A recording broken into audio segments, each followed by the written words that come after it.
McDonald, and I live in Montague, Prince Edward Island. I've been in Prince Edward Island most of my life, and I, I started out my career as a social worker, and after about a couple of years, I then started working in the field of disabilities, and I ran services for people with intellectual disabilities. And I did that for about 5 years, and then went to Holland College and taught in the Human Services program there. And I was living a very, I guess, traditional life. I had a good life. I'd gone through a divorce and all the things that often happen in our life. And then as I was looking at I was sort of in my 30s, and it's a time when women want to grow. I wanted to grow anyways. There was some stuff I needed to look at in my life, and I thought, okay, here's the time. So I'm a real seeker, so I was taking all kinds of courses. And one of the courses I took was with a man who eventually invited myself and others to go to Nepal. And this was in 2001. And I was like, are you kidding? Nepal, hiking in the Himalayan mountains? I don't think so. I've always had an issue with my weight my whole life. I was much even heavier than I am today.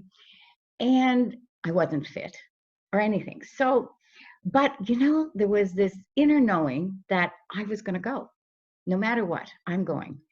So spent a year training and getting ready for it. And there was just this impulse, I'm going to do this, I'm going to do this. And so I did in 2001, and had a wonderful experience, challenging experience, but wonderful.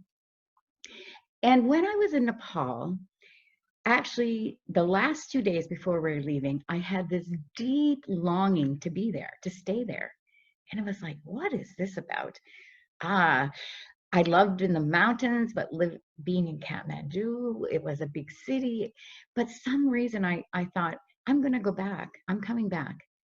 And I'm to bring something back, some kind of humanitarian work, and something that would help the people of Nepal. So that was in 2001. And that was always a deep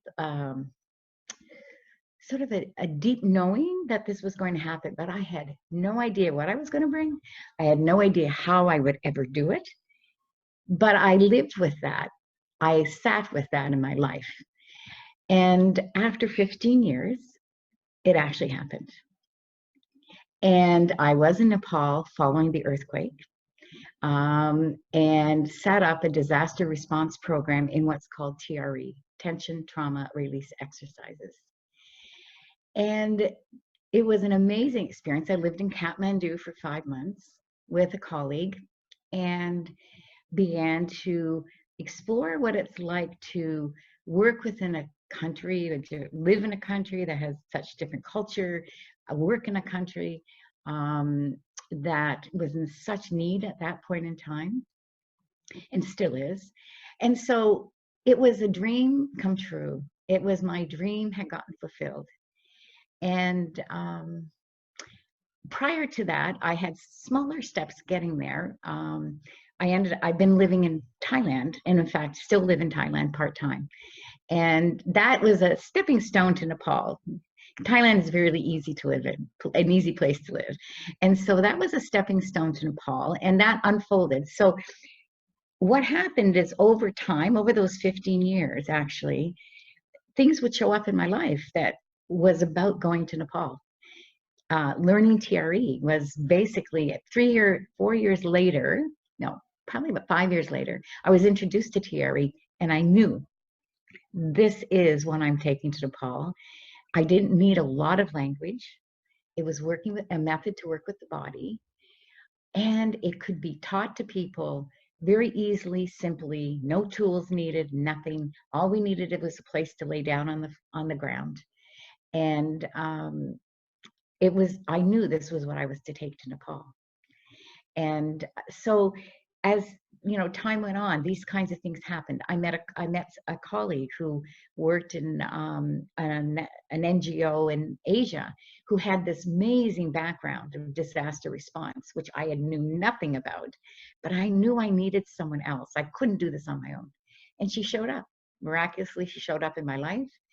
And she and I actually lived in Nepal and did this work together there. So it's been an amazing experience. I've gone back 2 times now, and I'm establishing a trainer in Nepal now, as well as other countries in Asia. So I live in Asia 6 months of the year or 5 months in the year, and I live the rest of the time here in PEI. And I have 2 homes, beautiful homes that I love. And so I live between 2 places. And so I think one is to never, ever lose that inner knowing, even if it looks like it's not possible and they have no idea how to make it happen. And it just seems like it could never happen, because maybe now isn't just the right time. It's not about, sometimes we don't know always when. And when comes to us. My whole experience taught me, in the beginning, I started to try to make it happen. I was emailing people in Nepal, and I was really forcing this. I'm going to go, I'm going to go. Because I was so enthusiastic. It was like, yes, I know I need to do this. But the doors weren't opening, you know? And I started to say, okay, it's maybe not now. Maybe there's things I need, but I am never going to let this go. I know I'm going to do it someday. So I think one of the things that happens is we let things go like this and say, oh, it's not going to happen. I can't make it happen. But the truth is, you're not the only one making it happen. There is something greater out there that's making this happen. And because for me, this is the only way it ever would have happened. It was like, I did not make this happen. I said yes to each of the opportunities that came my way, even when I was terrified, even when I thought this is crazy, even when I thought other people are going to think I'm crazy. But I did it. And I think that was my greatest learning about life, actually, not just going to Nepal, that we are provided for. Things are happening and we can't see it happening. But we need to say yes to the opportunities that are aligned to our dream. Because it's when we say no to those that we sort of send a message out to say, I'm not interested anymore. So I think that's the critical piece for young people. Never give up the dream, always hold it. You don't have to be conscious of it every day, but it's there, right? And say yes to opportunities that are somehow aligned, that feel like, this is one of those opportunities I'm going to say yes to. And just follow it. You know, I'm not as young people are, who have a long time in their life to fulfill their dreams. At that stage, I think I was probably about 58 or 59. And I was driving up to the stop sign at the end of my street.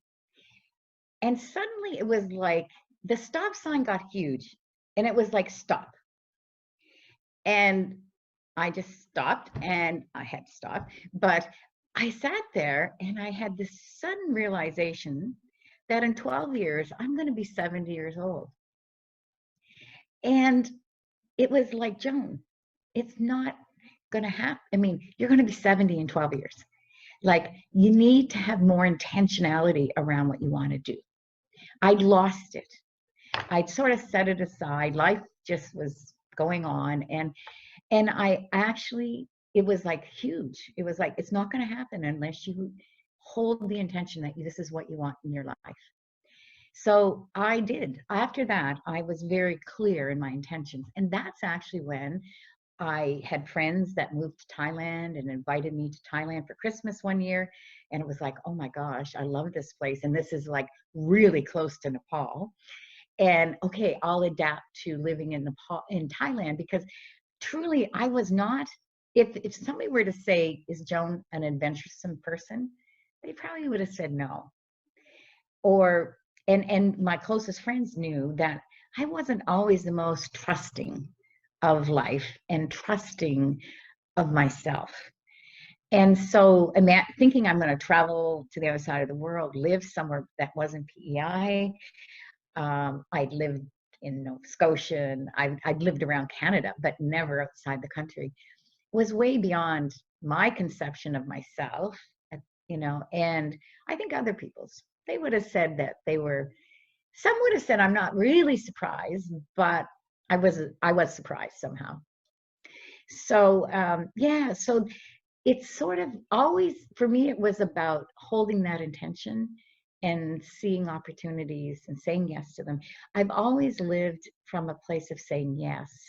If it felt aligned and right, no matter if I thought it could happen or not, I always would say yes to it. And so, yeah, and so that's how I, it all happened. And sometimes when I was first in Nepal, it was really fascinating because I would just wake up in the morning and say, I can't even believe I'm here. You know, it's happening. And I think the other thing I did do was say that when going to Nepal, I had no idea how we were going to set up a disaster response program in a country that's just gone through the disaster. We don't know anyone. Like, how do you do that? And my and I can get caught up into that and get fearful and think I can't do it and all that. But when my decision was, I'm going to Nepal. If all I do for 5 months is live in a room and hold the intention for TRE in Nepal, that's what I'll do. If there was nothing else for me to do but just be present there in the country, that's how I was going to do it. So then I was free to say, oh, I'm not worried about it at all. I know what I'm going to do. I'm just going to sit in my room and hold the intention. And actually, there was lots to do. That was just a way of helping myself not go into anxiety about it. But it was the truth. That that's all I could have done. That's what I knew I needed to do. But the colleague who came along with me, she was the doer. She knew what to do. And she was the one who could connect with agencies and organizations, and because of her background in working in humanitarian work. So she was a bit of the door opener, and so together we were quite a powerful team. And yeah, so it was very exciting, very exciting. Trauma release exercises are a method of being able to actually calm our nervous system. And it's an organic method that and it's not an external method. So TRE has 6 exercises that actually initiate in our bodies a natural mechanism that we're all born with. All human beings and all mammals have this mechanism. We're designed with it to release the stress from our bodies. And the exercises initiate this mechanism in us. And the result is what we might call a tremoring or shaking, a natural tremoring, a healthy, healing tremor and shaking that releases the muscle contraction, the muscle tension that is always activated when we're under stress or threat. And that muscle tension and contraction also signals to the rest of our nervous system that we need to become, that we'll go into either fight, flight, or the freeze response, which is our survival mechanisms. And as a result, TRE is, like I say, the exercises that initiate the shaking in our bodies that we're naturally designed with. And if you have a practice of shaking 3 times a week, maybe up to no more than 15 minutes, in the beginning, people experience all kinds of relief from the stress that they're holding in their bodies. People report that they sleep better, and that's one of the biggest signs that we're under stress is we have insomnia. People's muscle tensions, whether it's in the low back or the neck or the upper body, they start to feel more fluid and loose and freer in their bodies. The mind starts to calm down, and we don't have the racing thoughts that come along with being stressed. People report all kinds of their emotional reactivity shifts and changes. People are calmer and more relaxed. We might call it more grounded today. And it doesn't mean we stay in this state all the time. Of course, we get activated in our nervous system, but we have the experience of not being so highly activated all the time. In fact, we lose sight of what does it feel really like to be relaxed in this body of mine. because we're always living in such a high state of doing and having to respond to demands and so on. So this is a practice that gives you an opportunity to experience your body in a way that's very relaxed and calm, and then to start to be able to live longer periods of life in that state. Yeah, so it's a wonderful tool that was created by Dr. David Berceli, who spent 20 years living in war-torn countries as a social worker to help people. And when he was in these countries, he recognized two things. Well, three things. One, everything he had ever learned was not helpful in these countries where there was mass trauma from war. He also recognized that every time people were under threat, their bodies would move into a contraction. The psoas muscle would contract into protection. And he also recognized that little children, very young children, no matter what culture they were from, after they were safe from, say, the bombings happening, they would naturally just shake it off.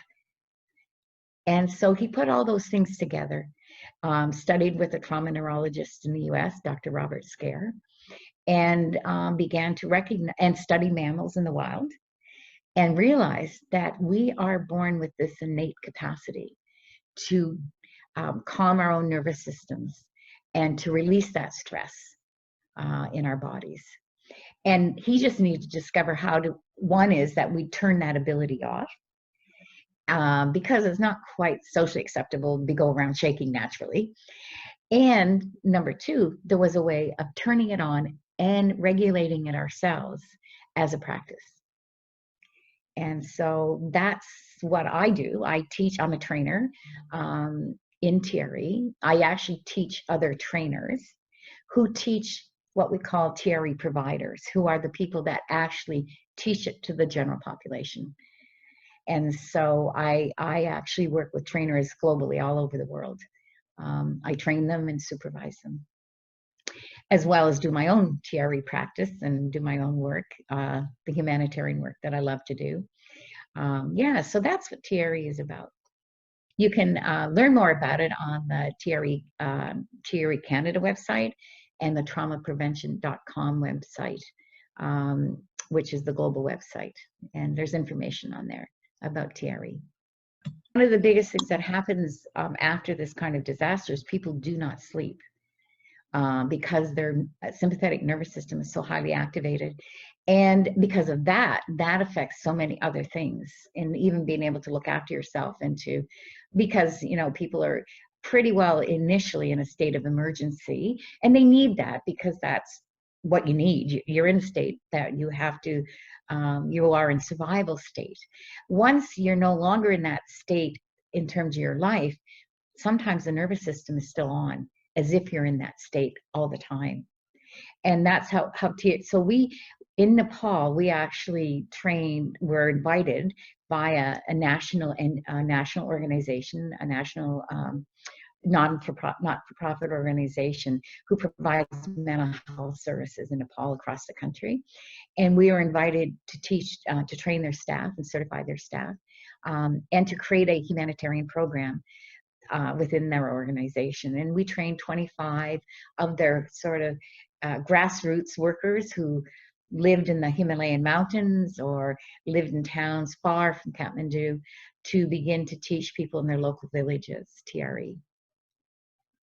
So that's been very exciting. TRE actually created me, I retired earlier than normal, and TRE was part of that retirement. I was like, I had a whole other career. But it was a combination of everything, my social work and education background.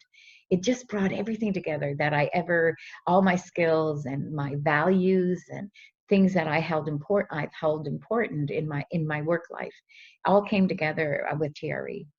And yeah, I mean, I look back and say, oh wow, this is amazing. You know, like as I said, I could never orchestrated this. I would have never imagined. And it's probably far better than anything I could have ever imagined. And yeah, and it's interesting because I've spent the last 9 years in Asia. I'm going back for my 10th year actually in a couple weeks. And some of my work in Asia is coming to an end. I had a goal of establishing trainers in a number of different countries in Asia. Once you have trainers, then they can develop a training program that then can really spread TRE in their countries. And I didn't want to be the one doing it. I have to go into the country and establish some training so you get people introduced to it. But it wasn't for me to be the trainer in those countries. We needed local people embrace it and want to share it in their countries. And so most of the countries that I've worked in that I established trainers in, they have trainers now. And so my work in Asia is shifting a lot. And now I'm more able to focus on the humanitarian aspect of things in other areas in Asia. And there are two others of us in Asia that are really collaborating around the humanitarian work, which is exciting. So there's a whole new energy for something new that's still moving me within Asia. And so I just follow it. It's like, okay, people say to me all the time, why aren't you going to retire? I don't know how many people ask me this. Aren't you going to retire? And I go, I don't know what retirement means. Like, I'm just going to do for the rest of my life what I love to do and what I'm being called to do. I don't know what that is. But right now, no.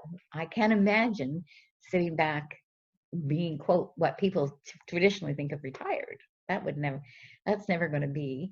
I am slowing down a little bit. And the slowing down isn't because I'm tired and need to retire.